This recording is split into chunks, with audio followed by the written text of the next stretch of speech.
Hello, dear students. Welcome back.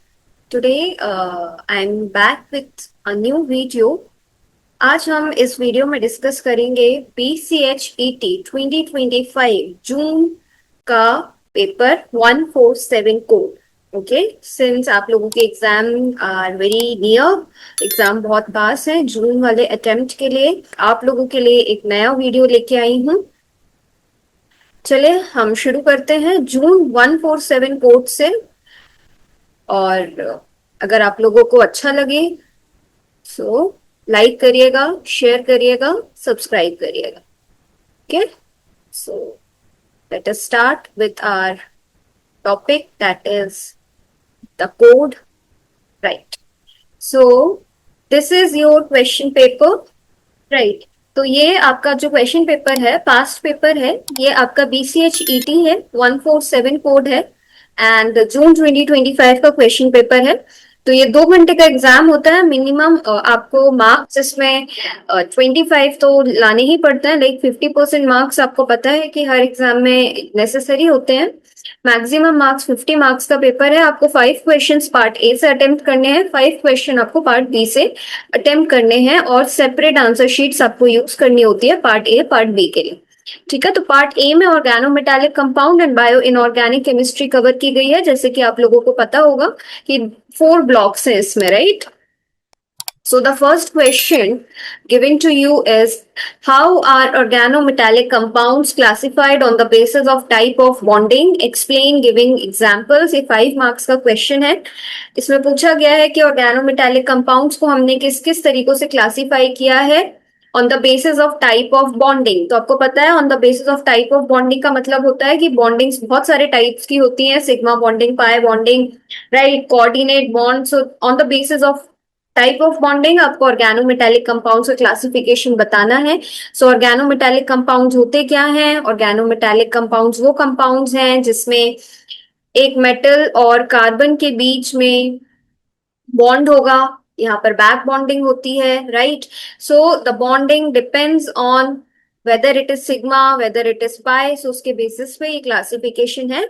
Organometallic compound जो बने होते हैं या वो सिग्मा डोनर से बने हो सकते हैं या फिर इसमें पाई एक्सेप्टर लिगेंड्स से भी हो सकते हैं, जैसे कि फॉर एग्जांपल जो आपका ऑर्गेनोमेटालिक कंपाउंड्स हैं, ये आपके 2 तरीकों से बन सकते हैं, या तो सिग्मा डोनर लिगेंड हो या तो पाई एक्सेप्टर लिगेंड हो। पाई एक्सेप्टर लिगेंड का कॉमन एग्जांपल है कार्बन मोनोऑक्साइड। ठीक है, तो अगर हम इसका क्लासिफिकेशन देखें तो क्लासिफिकेशन की अगर हम बात करेंगे तो यहाँ पर बहुत सारे क्लासिफिकेशन है। अगर हम फर्स्ट क्लासिफिकेशन इसका देखते हैं तो first classification is ionic organometallic compound. So ionic organometallic compound, see ionic का मतलब होता है कि there should be transfer of electrons. Right, तो ट्रांसफर ऑफ इलेक्ट्रॉन्स आपको पता है एल्कली और एल्कलाइन अर्थ मेटल्स में इजीली होता है। तो एल्कली मेटल्स ग्रुप 1 की मेटल्स होती हैं और एल्कलाइन अर्थ मेटल्स ग्रुप 2 की मेटल्स होती हैं। तो इसमें जैसे लैंथेनाइट, एक्टिनोइड्स मेटल्स होंगे ग्रुप 1 और ग्रुप 2 के, जिनकी इलेक्ट्रोनेगेटिविटी डिफरेंस A1 से कम होता है। तो ये क्या होते हैं? हाईली इलेक्ट्रोपॉजिटिव मेटल्स होते हैं, आपको पता है ग्रुप 1 और ग्रुप 2 के। तो ये अगर आपके ऑर्गेनोमेटालिक कंपाउंड में एज ए मेटल इन्वॉल्व होंगे तो ये जो क्लासिफिकेशन होगा, this is your ionic organometallic compounds. ठीक है, नाउ ये जो आयोनिक ऑर्गेनोमेटालिक कंपाउंड्स होते हैं ये कलर्ड नेचर के होते हैं और ये कलर आपका आता कहाँ से है? This colour is due to conjugated double bonds. ठीक है, now there is they are reactive towards air and water. Air और वाटर से रिएक्शन शो करते हैं। और अगर हम इनकी सॉलिबिलिटी की बात करें तो they are insoluble in hydrocarbon solvents. Right, now इनके कुछ एग्जांपल्स अगर आप देखें तो एग्जांपल्स जैसे कि लिथियम। लिथियम आपका कौन से ग्रुप में आता है? लाइक ग्रुप 1 में कौन कौन से मेटल्स आते हैं? हाली ना करब कसफर। Right, so lithium is in group 1। तो बेरिलियम आपका ग्रुप 2 का मेटल है और बोरॉन आपका ग्रुप 13 का मेटल है। राइट, तो ये आपके एग्जांपल्स हैं जैसे कि LiCH3। यहाँ पे एक मेटल लिथियम है, कार्बन है, तो मेटल और कार्बन के बीच में जब बॉन्ड होगी और अगर तो इन कंपाउंड्स को हम क्या बोलते हैं? ऑर्गेनो। ऑर्गेनो मतलब कार्बन से आया है और मेटालिक मतलब मेटल इन्वॉल्व है, organometallic compound. Now next अगर हम क्लासिफिकेशन देखते हैं तो नेक्स्ट क्लासिफिकेशन आपका है covalent sigma bonded organometallic compound. तो कोवेलेंट सिग्मा बॉन्डेड, कोवेलेंट में होती है शेयरिंग ऑफ इलेक्ट्रॉन्स, और सिग्मा बॉन्ड बन रहा है जब लीगेंड आपका मेटल को इलेक्ट्रॉन देता है तो सिग्मा बॉन्ड बनती है, और अगर मेटल आपका लीगेंड को इलेक्ट्रॉन देता है तो पाई बॉन्ड बनती है। ठीक है, सो सिग्मा बॉन्डेड ऑर्गेनोमेटालिक कंपाउंड्स जो फॉर्म होते हैं they are formed by mostly non metals, क्योंकि आपको पता है कि कोवेलेंट जो कंपाउंड्स होते हैं उनमें ज्यादातर नॉन मेटल्स ही इन्वॉल्व रहती हैं, and also by the non metals, also by the metals जिनका इलेक्ट्रोपॉजिटिव कैरेक्टर, राइट। सो इलेक्ट्रोपॉजिटिव कैरेक्टर अगर कम है, इसका मतलब क्या हुआ, आपको पता है कि मेटल इलेक्ट्रोपॉजिटिव होती है, जल्दी से इलेक्ट्रॉन दे देती है, मतलब इलेक्ट्रोपॉजिटिव कैरेक्टर कम है means electronegative character is more, right. तो यहाँ पर जो ये covalent sigma bonded organometallic compounds बनाते हैं, इनके कुछ एग्जांपल्स आपको यहाँ मिलेगा, और ये जो कंपाउंड्स हैं ये two centre two electron bond show करते हैं। टू सेंटर मतलब यहाँ दो सेंटर्स होंगे, ठीक है, मतलब दो, जैसे आपके बोरॉन्स हैं, बोरेन्स हैं, वो क्या है, थ्री सेंटर्ड है ना, तीन होते हैं, दो मेटल होती है, बीच में बोरॉन होता है, तो तीन सेंटर्ड है, यहाँ पे two centre two electron bond बनेगी, राइट। इनके कुछ एग्जांपल्स अगर आप देखेंगे तो देखिए यहाँ पर tin is as a metal है, मिथाइल एज ए लिगेंड है, और सीएल एज ए सीएल, तीन लिगेंड्स हैं यहाँ पे क्लोरीन के। ओके, तो यहाँ पर ये रिएक्टिव होते हैं, but as compare to ionic they are less reactive, right. अब इनके कुछ एग्जांपल्स आप देख सकते हैं, टेट्राएथिल लेड जिसको हम एंटी नॉक एजेंट की तरह भी यूज करते हैं। देन अगर आप थर्ड क्लासिफिकेशन देखेंगे तो थर्ड क्लासिफिकेशन है नॉन क्लासिकल, जिसको हम दूसरे नाम से भी जानते हैं मल्टी सेंटर्ड बॉन्डिंग पाई कॉम्प्लेक्सेस, राइट। तो इनमें जो नेचर होता है ऑर्गेनोमेटालिक कंपाउंड्स का, ये वाला जो नेचर है मल्टी सेंटर बॉन्डिंग, ये हम conventional to centre two electron bond से एक्सप्लेन नहीं कर सकते हैं, किसमें, नॉन क्लासिकल में। तो इसमें जो आपकी normal group one group two की मेटल्स होती हैं ये मल्टी सेंटर शो करती हैं, जैसे lithium, beryllium, aluminium. Lithium group one का है BnL, Be means beryllium and aluminium are of group two, right. So ये भी दो क्लासेस में क्लासिफाइड है, बस उसके पहले आप कुछ एग्जांपल्स देख लीजिए, जैसे फेरोसिन है और जीसस सॉल्ट है, तो कुछ एग्जांपल्स आपको यहाँ मिलेंगे। इसमें जो नॉन क्लासिकल या मल्टी सेंटर होते हैं इनमें ज्यादातर ट्रांजिशन मेटल कंपाउंड्स बनते हैं, या ट्रांजिशन मेटल्स इन्वॉल्व होती हैं। ट्रांजिशन मेटल्स क्या है, जिनकी लोअर ऑक्सीडेशन ग्राउंड स्टेट या फिर हायर फर्स्ट ऑक्सीडेशन स्टेट में जो इलेक्ट्रॉन्स है हाफ फिल्ड होते हैं, जैसे आपका आयरन है ना, platinum, scandium, titanium, vanadium, chromium, there are so many transition elements. So ferrocene, ferrocene में आप देखेंगे आयरन होता है और यहाँ पर ऐसे दो रिंग्स आपकी इन्वॉल्व होती हैं, तो ये आपका फेरोसिन है ना। तो इसको हम सैंडविच कंपाउंड भी कहते हैं। अब नॉन क्लासिकल बॉन्डिंग में अगर आप देखेंगे तो दो है क्लासिफिकेशन फर्दर, एक है ऑर्गेनोमेटालिक कंपाउंड जिसमें ब्रिजिंग लिगेंड्स होंगे, और एक है पाई बॉन्डेड ऑर्गेनोमेटालिक कंपाउंड, एंड ये ही आपके तीन टाइप के क्लासिफिकेशन है ऑर्गेनोमेटालिक के। तो ऑर्गेनोमेटालिक कंपाउंड जिसमें ब्रिजिंग एल्काइल्स है, मतलब कि ब्रिजिंग मीन्स जैसे बेरिलियम मेटल सेंटर पे है, और ये वाले जो लिगेंड्स हैं आपके, ये CH3 और ये वाला, ये होते हैं ब्रिजिंग, राइट। ब्रिजिंग को हम म्यू से डिनोट करते हैं, कभी अगर म्यू 2 लिखा है इसका मतलब कि दो ब्रिजिंग है ना, कोई भी जो आपका मेटल है वो दो लिगेंड से जुड़ा हुआ है। So dimeric tri aluminium, trialkyl aluminium आपका यहाँ पर एग्जाम्पल आ जाएगा, किसका, ऑर्गेनोमेटालिक कंपाउंड जिसमें ब्रिजिंग एल्काइल्स है। ओके, नाउ ये वाला एग्जांपल आप देखिए जिसमें डाई मिथाइल बेरिलियम है, this is your dimethyl beryllium, ये आपको एग्जांपल दिया हुआ है डाई मिथाइल बेरिलियम का, right. Now coming to pi bonded organometallic compound, pi bonding organometallic compounds में वो कंपाउंड्स होते हैं जिसपे ट्रांजिशन मेटल कॉम्प्लेक्स बनाती है अनसैचुरेटेड ऑर्गेनिक कंपाउंड्स के साथ, तो इसमें आपकी पाई बॉन्ड बनती है। अब पाई बॉन्ड कैसे होगी, या तो डबल बॉन्ड हो या तो ट्रिपल बॉन्ड हो। तो इसमें जो कंपाउंड्स बनेंगे, जो मेटल प्रेजेंट होगी, या तो वो एल्कीन एल्काइंस के साथ प्रेजेंट होगी, और हो सकता है कुछ साइक्लिक कंपाउंड्स भी हो। ओके, तो यहाँ पे जो आपके लीगेंड्स हो सकते हैं वो या तो एल्कीन हो सकती है, ब्यूटाडाइइन हो सकता है, एलाइल हो सकता है, साइक्लोपेंटाडाइइन या benzene, right. All these can be the examples. Now अगर हम सेकेंड क्वेश्चन देखें तो सेकेंड क्वेश्चन में पूछा है पोटेशियम फेरोसाइनाइड अगर रिएक्ट करता है जिंक 2+ या कॉपर 2+ या Fe3+ के साथ, तो ये एक कैरेक्टरिस्टिक कलर देता है। तो इसकी रिएक्शंस क्या क्या इन्वॉल्व होंगी, अगर आपका पोटेशियम फेरोसाइनाइड, जिसको हम FeCN6 होल 3 नेगेटिव, ये आपका फेरोसाइनाइड आयन है, अगर इसकी रिएक्शन हम जिंक कॉपर आयरन के साथ करवाएं, zinc ion copper ion ferrous ion के साथ कराएं, वैसे ये फेरिक है, राइट, 3+ है ऑक्सीडेशन स्टेट। तो अगर इनके साथ रिएक्शन कराएं तो क्या कलर होगा और आयोपिक नेम क्या होगा पोटेशियम फेरोसाइनाइड का? तो पोटेशियम फेरोसाइनाइड का आयोपिक नेम है पोटेशियम, क्योंकि साइनाइड इसमें 6 है, तो हेक्सा साइनोफेरेट 3। फेरेट 3 इसलिए क्योंकि आपको पता है कि इसमें जो ऑक्सीडेशन स्टेट है, यहाँ पोटेशियम है और यहाँ पर साइनाइड है ना, साइनाइड 6 है। और आपकी जो आयरन की जो ऑक्सीडेशन स्टेट है यहाँ पर वो कितनी है, कितनी ऑक्सीडेशन स्टेट है, 3 है ना। Iron is in 3 oxidation state. So हम अगर इसको निकालना चाहें तो कैसे निकालेंगे? यहाँ पर 3 पोटेशियम होता है, तो 3 + x - 6 = 0। तो x - 3 = 0, so x = 3। That is why this iron is in +3 oxidation state यहाँ पर। ठीक है, आयरन +3 ऑक्सीडेशन स्टेट में है, और इसलिए इसका नाम, क्योंकि ओवरऑल इसमें नेगेटिव चार्ज है कॉम्प्लेक्स पे, इसलिए हमने इसको 8 से नाम से एंड किया है। तो आप देखिए फर्स्ट रिएक्शन अगर आप देखेंगे, अगर पोटेशियम रिएक्ट करता है, सॉरी, हाँ, पोटेशियम हेक्सासाइनोफेरेट रिएक्ट करता है Fe2+ के साथ, तो आपका जो रिएक्शन होती है उसमें Fe3+ आयन अलग हो जाते हैं और FeCN6 होल 4 नेगेटिव एक आयन बन जाता है। और ये आयन जब Fe3+ के साथ रिएक्ट करता है तो आपका टर्न ब्लू कलर का कॉम्प्लेक्स मिलता है।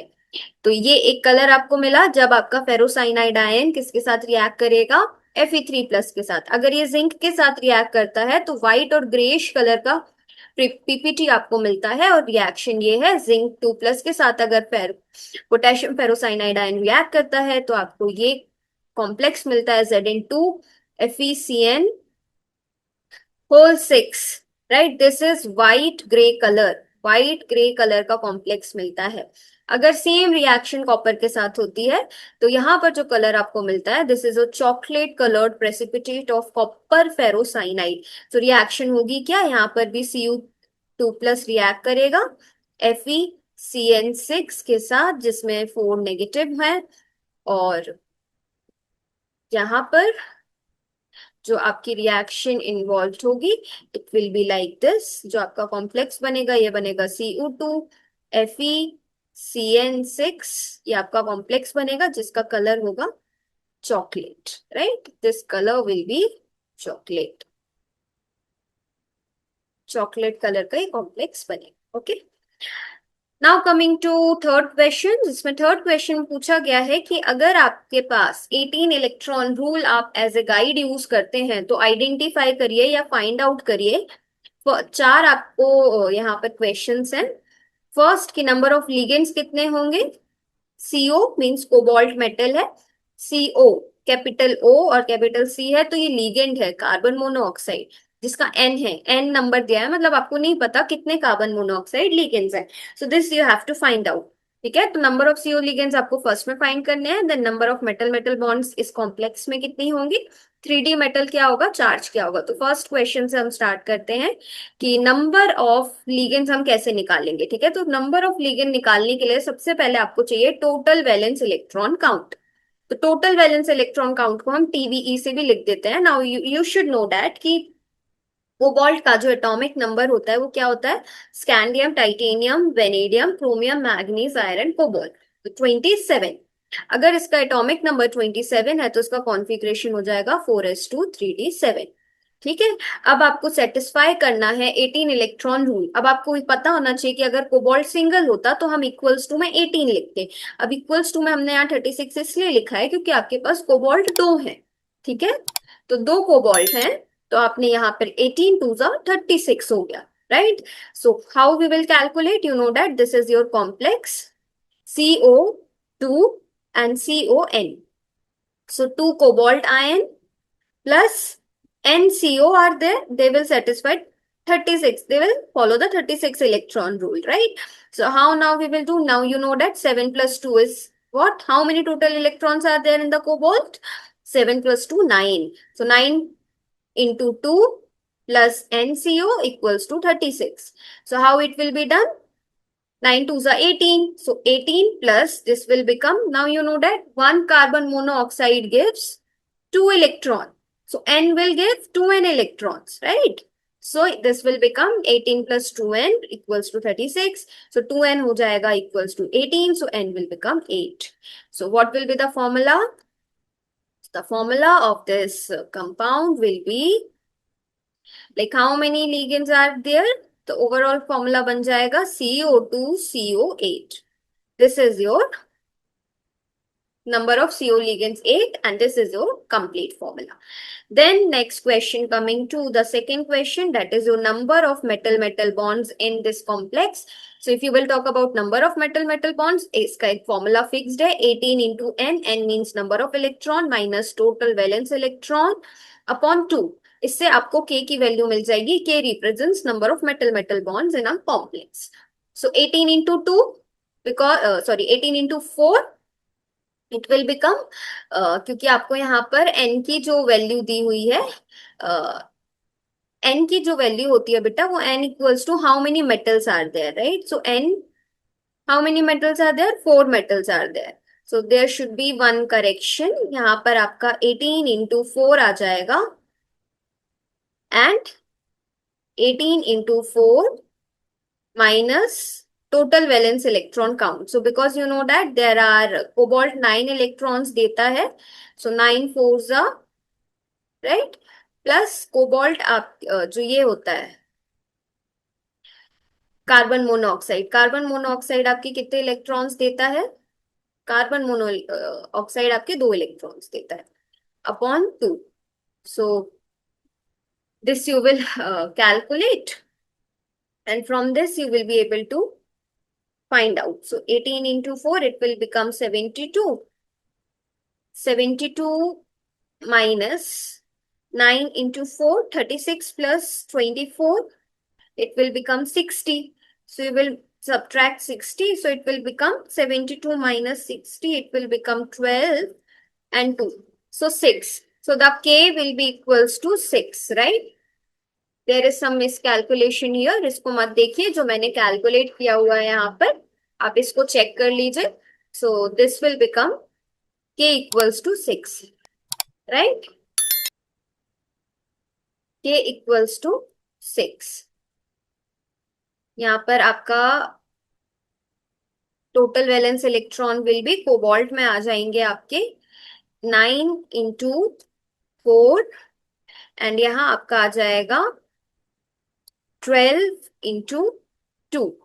बिकॉज ये जो कैलकुलेशन था, ये ऊपर वाले कॉम्प्लेक्स के लिए इन्होंने कैलकुलेट कर दिया था, तो उसमें कोई गड़बड़ी नहीं है, बट हम इसको यहाँ पर चेंज कर दे रहे हैं क्योंकि इन्होंने कॉम्प्लेक्स फिक्स यहाँ पर दिया हुआ. ये 60 हो जाएगा और यहाँ पर हो जाएगा 72. So 72 minus 60, it will become 6. तो यहाँ पर आपके 6 जो वैल्यू है, ये वैल्यू आपकी आएगी इस कंपाउंड के लिए, CO cobalt 4 CO12, right? Okay. Then यहाँ पर 3D मेटल आपको यहाँ पे फाइंड आउट करनी है. किसमें 3D मेटल आपको फाइंड आउट करनी है? So the 3D metal in this compound, जो आपको एक कंपाउंड दिया हुआ है ऑर्गेनोमेटालिक M2CO9, राइट? सो M2CO9 में आपको जो निकालनी है कि इसमें 3D मेटल कौन सी होगी, मतलब 3D सीरीज, मतलब transition elements, scandium, titanium, vanadium, ये वाली जो सीरीज होती है, इसमें से कौन सा मेटल आपका प्रेजेंट होगा. सो आपके पास सबसे पहले ये निकालने के लिए आपको टोटल वैलेंस इलेक्ट्रॉन निकालने हैं. टोटल वैलेंस इलेक्ट्रॉन निकालने के बाद, क्योंकि आपको पता है कार्बन मोनोऑक्साइड 2 इलेक्ट्रॉन देता है, तो 9 है तो 9 टू 18 देगा. और यहाँ पर हमने मेटल्स आपके देख लिए, 2 मेटल्स प्रेजेंट है, और हमने लेट कर लिया कि V आपका वैलेंस इलेक्ट्रॉन है जो मेटल दे रही है. So 2V plus 18 will be equals to, क्योंकि 2 मेटल है, सो 36 इलेक्ट्रॉन हो जाएगा. 2 will be equals to 18, so V will be equals to 9. अगर 9 है तो इसका मतलब हमें टोटल इलेक्ट्रॉन्स 9 चाहिए. तो अभी हमने एक मेटल देखा था कोबाल्ट, जिसका एटॉमिक नंबर था 27, इसका कॉन्फ़िगरेशन था 4s2 3d7. So 7 plus 2 equals to 9 electron. So यही एक ऐसा मेटल है जो 9 इलेक्ट्रॉन देता है. तो इसीलिए ये जो हो जाएगा metal 3D, this is cobalt. Understood? Now the fourth question, the charge on the complex, इस कॉम्प्लेक्स में चार्ज कितना होगा? अब चार्ज निकालने के लिए सबसे पहले हमें आयरन के वैलेंस इलेक्ट्रॉन पता होने चाहिए। दूसरा आपको कार्बन मोनोऑक्साइड दिया है, तो ये तो 8 इलेक्ट्रॉन देता है। तो और आयरन कितना देता है? आयरन का एटॉमिक नंबर है 26, तो हम इसको लिखेंगे 4s2 3d6। अब 6 + 2 कितने हो गए total electrons? 8। So 8 + 8 from the 4 2 8 carbon monoxide plus X, X plus equals to, क्योंकि यहाँ एक ही मेटल है तो इसलिए हमने यहाँ 18 इलेक्ट्रॉन लिखा। अब समझ आया? तो अब 8 + 8 हो गया 16, 16 प्लस एक्स इक्वल्स टू क्या? 18। 18 में से 16 माइनस हो जाएगा, so x will be equals to कितना? 2। राइट? सो जो इस पे चार्ज हुआ वो कितना चार्ज हुआ? +2। Got it? यहाँ पर x नेगेटिव है, so 2 negative charges present in this metal. Got it? Now coming to next question, question number fourth. Question number fourth में आपको स्ट्रक्चर पूछा है जीसस सॉल्ट का, और जीसस सॉल्ट के स्ट्रक्चर के साथ आपको यहाँ पर ड्रॉ करना है। इसका स्ट्रक्चर तो ड्रॉ करना है, साथ में इसकी नेचर ऑफ बॉन्डिंग भी एक्सप्लेन करनी है। 5 मार्क्स में आया है। सो जीसस सॉल्ट आपका जो है फर्स्ट ऑर्गेनोमेटालिक कंपाउंड था, जो कि विलियम जीस ने आइसोलेट किया था प्योर फॉर्म में 1825 में। इसमें जो मेटल होती है वो प्लैटिनम मेटल होती है। और क्योंकि ये N2 लिखा है या म्यू2 लिखा हो, ब्रिजिंग लीगेंड है ये। और दो मेटल से ब्रिजिंग लीगेंड है, जो कि दो मेटल से कनेक्टेड है। इसका नाम है potassium trichlorido ethene platinate 2। Right? Trichlorido ethene, ethene C2H4, trichlorido 3 chlorine है, and platinate. Okay. So first compound था जो कि विलियम जीस ने आइसोलेट किया था। इसके कुछ कैरेक्टरिस्टिक्स हैं और फिर इसके बाद हम इसकी बॉन्डिंग देखते हैं। तो क्योंकि ये कंपाउंड स्क्वायर प्लेनर कॉम्प्लेक्स है, इसमें 16 इलेक्ट्रॉन आते हैं। अब प्लैटिनम किस ग्रुप का है? Nickel palladium platinum. Right? Nickel platinum और पैलिडियम। सो ये अगर आप देखेंगे निकिल प्लैटिनम पैलेडियम, तो आपको पता है कि यहाँ पर निकेल आपके कितने, ये वाला ग्रुप एक फिक्स है ना? तो निकेल आपका 20, scandium titanium vanadium chromium manganese iron cobalt nickel 28 है। राइट? सो 28 है तो 10 इलेक्ट्रॉन्स आपके, सॉरी हम प्लैटिनम की बात कर रहे हैं। राइट? सो या सो निकेल आपका 10 इलेक्ट्रॉन देता है, तो पैलेडियम और प्लैटिनम भी 10 इलेक्ट्रॉन्स देंगे। तो जब आप पूरा कैलकुलेट करोगे, so there are 16 electrons in this. ठीक है? क्लोरिडो है, क्लोरीन अपने डोनेट करेगा, इथीन मॉलिक्यूल अपने डोनेट करेंगे। सो इस जब प्लस करेंगे तो 16 इलेक्ट्रॉन आएंगे।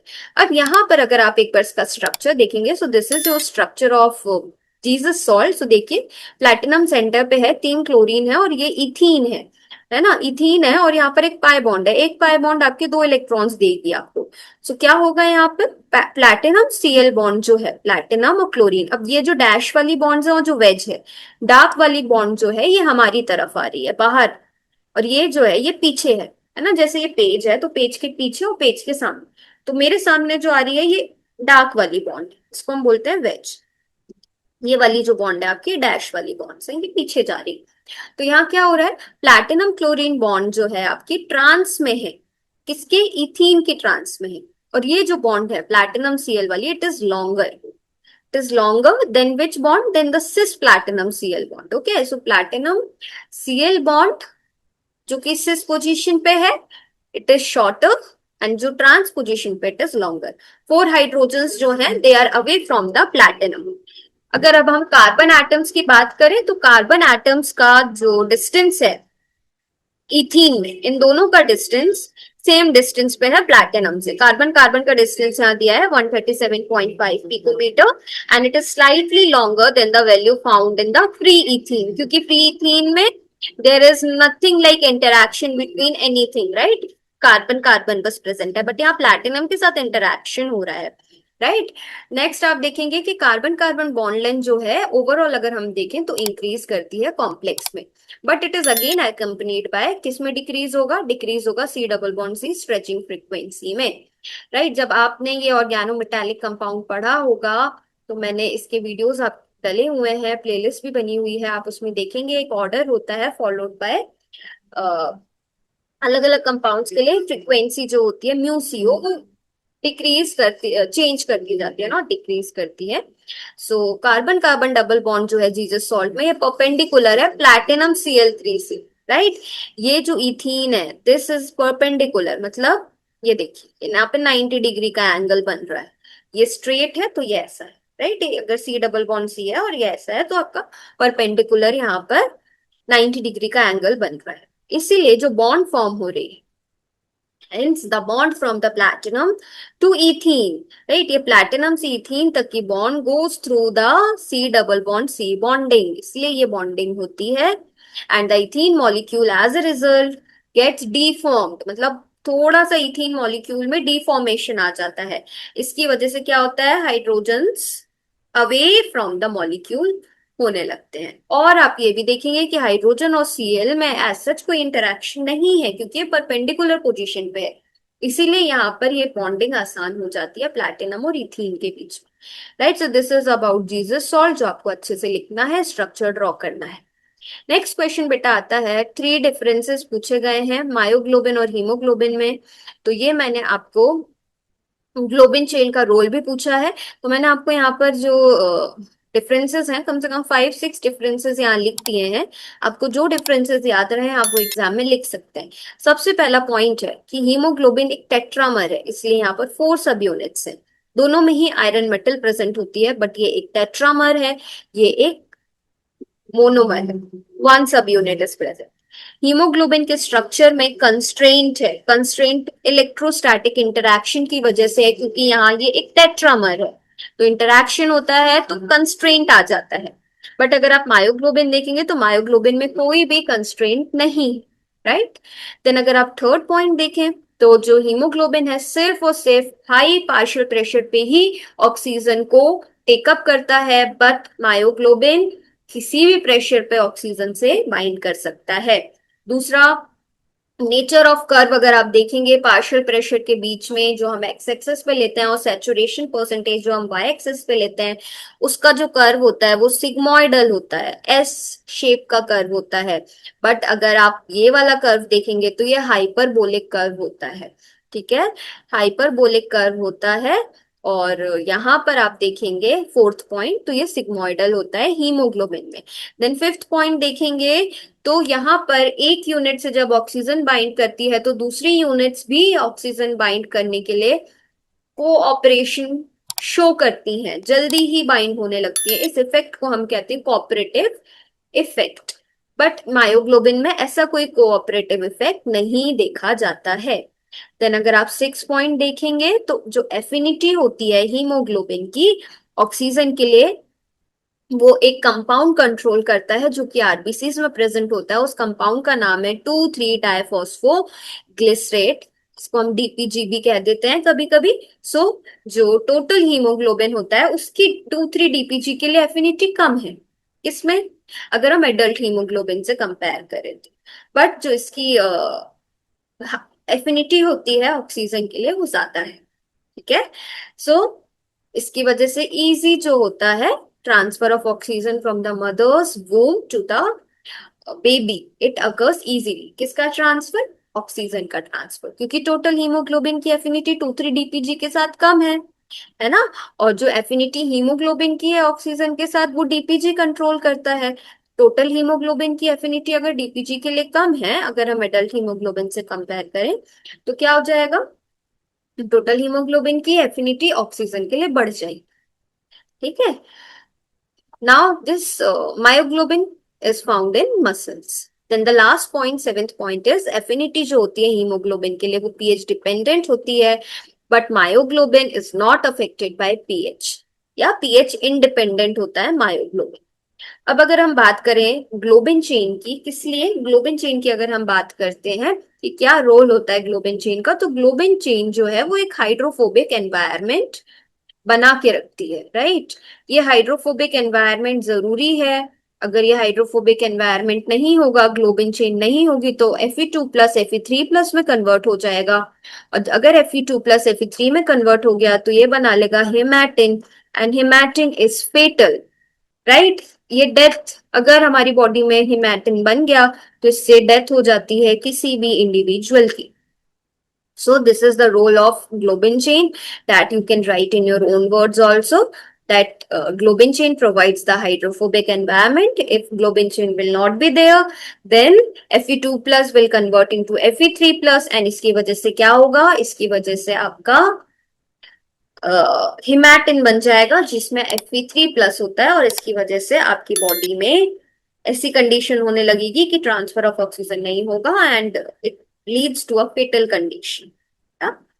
The next question is, which alkaline earth metal is involved in blood clotting? Blood clotting में कौन सी मेटल आपकी इन्वॉल्व होती है? और पूछा गया है कि how does it do so and what are the other important functions of this metal? Okay, so other important functions क्या हैं इस मेटल के? तो आपको पता है क्लॉटिंग के लिए यहाँ पर जो मेटल इन्वॉल्व होती है वो होती है कैल्शियम. कैल्शियम पे 2+ चार्ज होता है. कैसे करता है? तो ये एक इम्पॉर्टेंट क्वेश्चन है, ये हमेशा पूछा जाता है. कैल्शियम आयंस जो होते हैं साइटोप्लाज्म में होते हैं, साइटोप्लाज्म सेल के अंदर होता है, और मेनली जो कैल्शियम है, क्योंकि ब्लड क्लॉटिंग में मसल्स में यू नो डैट बोन्स के लिए इंपॉर्टेंट होता है, तो ये मसल फाइबर्स में प्रेजेंट होता है ना. तो ये कैसे काम करता है? सी, होता क्या है कि ब्लड में एक प्रोटीन होता है, ये सॉल्युबल प्रोटीन होता है जिसका नाम है प्रोथ्रोम्बिन. ठीक है, ब्लड में एक प्रोटीन पाया जाता है प्रोथ्रोम्बिन, ये एक सॉल्युबल प्रोटीन है. ये जैसे ही प्रोथ्रोम्बिन एक्टिवेटर आता है, इट्स एन एंजाइम, जैसे ही कोई एंजाइम यहाँ पे प्रोथ्रोम्बिन एक्टिवेटर आता है, कैल्शियम 2+ आयंस इसके साथ रिएक्शन करते हैं और प्रोथ्रोम्बिन को थ्रोम्बिन में कन्वर्ट कर देते हैं. ठीक है, thrombin again in the presence of calcium 2+ ions, ये फाइब्रिनोजेन को, जो कि सॉल्युबल होता है ना, फाइब्रिनोजेन को फाइब्रिन में कन्वर्ट कर देता है जो कि इनसॉल्युबल. इसकी वजह से ब्लड क्लॉट हो जाता है. ये इनसॉल्युबल है, नाउ ये क्या नहीं होगा, फ्लो नहीं, राइट. सो इस तरीके से ये काम करता है. आप इस तरीके से डायग्राम बनाएंगे, लिखेंगे. और अगर हम इनकी इंपॉर्टेंट फंक्शंस की बात करें तो ये मेजर कॉन्स्टिट्यूएंट है. कहाँ कहाँ प्रेजेंट होता है? बोन्स में, टीथ में. आपको पता है मिल्क टीथ होते हैं, देन बच्चों के, then teeth undergoes changes, then it becomes stronger, right? Then it is very important for neuromuscular function. Neuro is always related to our brain.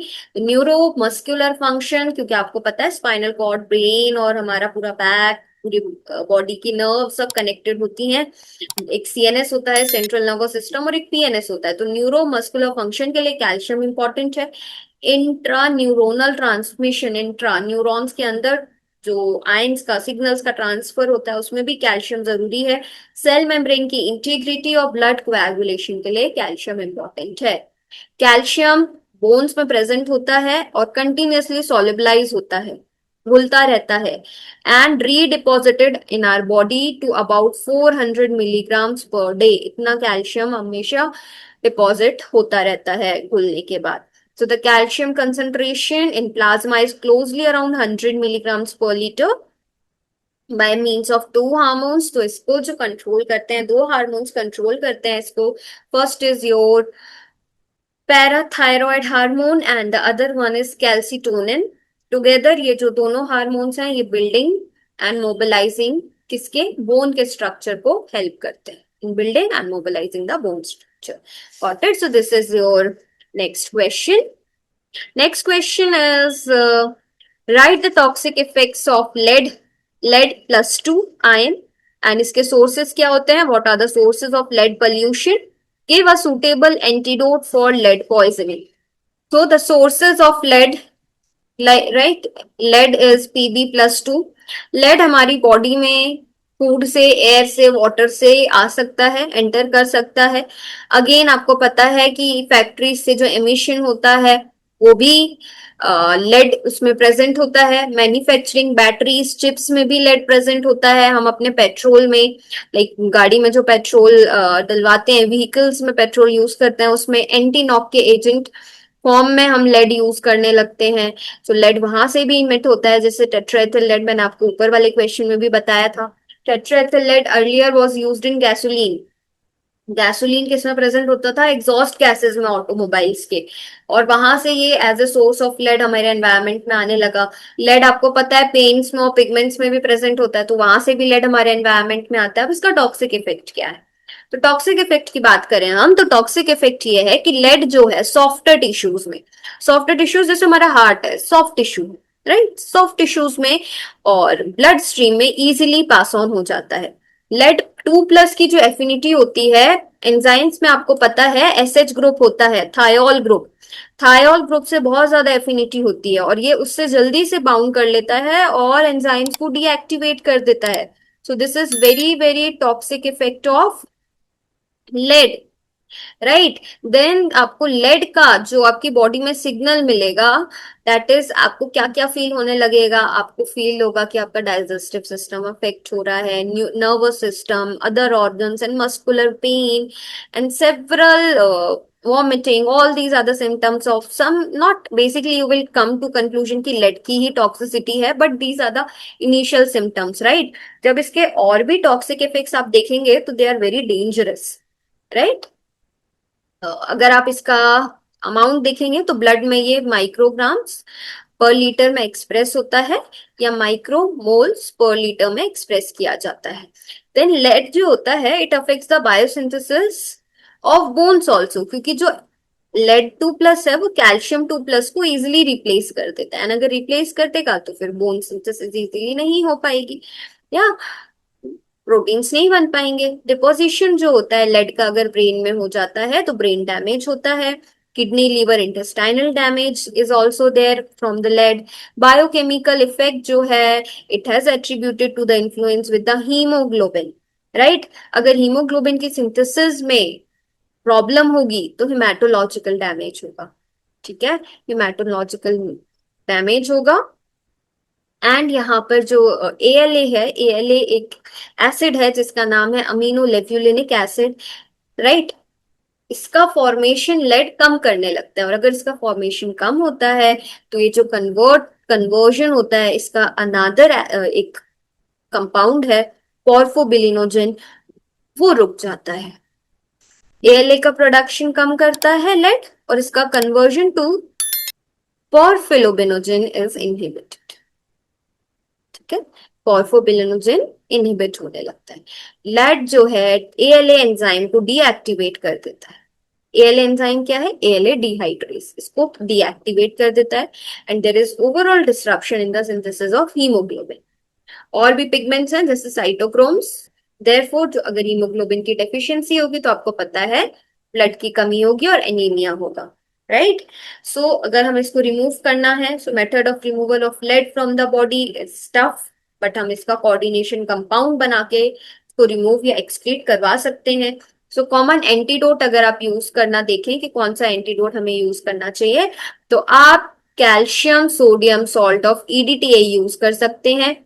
CaNO2Na2 EDTA आप यूज कर सकते हैं, या तो आप DMSA यूज कर सकते हैं, डाइमिथाइल सक्सिनिक एसिड, या फिर आप मर्केप्टो कंपाउंड्स होते हैं कुछ जैसे 2,3 डाई मर्केप्टो 1 प्रोपेनॉल, जिसको हम BAL कहते हैं, ब्रिटिश एंटी लेविसाइट, आप यूज कर सकते हैं। तो आपको दो पूछे थे, हमने 4 एग्जाम्पल आपको यहाँ पर दिए, ठीक है। ये आपका BAL का एग्जाम्पल है और ये आपका डी पेनिसिलिन का एग्जाम्पल है, तो आप ये देख सकते हैं। So this is all about part A. अगर आपको यहाँ कोई डाउट है, कुछ भी प्रॉब्लम है, आप कमेंट सेक्शन में पूछ सकते हैं। अगर आपको ये वीडियो अच्छा लगा तो आप इसको लाइक करिए, सब्सक्राइब करिए, एंड और भी ऐसे वीडियोस आपको जल्दी ही मिलेंगे। पार्ट बी के साथ मैं आपको जल्दी ही ये वीडियो पार्ट बी इसका अपलोड करूंगी। Okay, thank you.